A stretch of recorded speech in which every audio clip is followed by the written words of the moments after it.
Hi, I'm Robert Reich. I'm here to tell you that there's still a chance for real healthcare reform to happen, and a lot you can do to help. First, here's what you need to know about where things are. The debate has come down to this: how to keep down healthcare costs so middle-class families can afford it, so health insurance can be available to all Americans, and so Medicare doesn't go bankrupt, especially as millions of baby boomer bodies begin to corrode. Yes, of course, we've got to eat better and exercise more and see a doctor regularly. But we've also got to hold down the costs and profits of big private health insurers and drug manufacturers. And there are two good ways to do this. First, allow Medicare to use its bargaining clout to negotiate lower drug prices. And second, force private insurers, who face little or no competition in most markets, to compete with a public insurance plan that also has the scale and authority to get low prices. According to polls, most Americans want a public insurance option to compete with private insurers. A public option is still possible, and it's essential if we're to have real healthcare reform. Now, big insurance and big pharma don't want these reforms. That's why they're using their lobbying muscle and campaign donations to stop them. What they call healthcare reform is 30 million new customers who will be required to buy health insurance, along with tens of millions of boomers moving into the same old Medicare.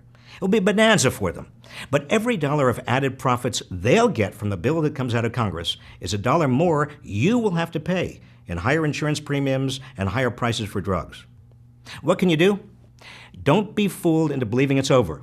That's what the medical industrial complex wants you to believe.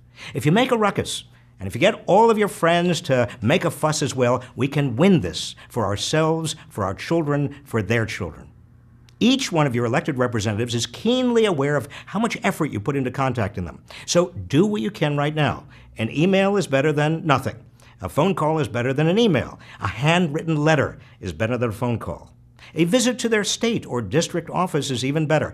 And their office in Washington, D.C. is best of all.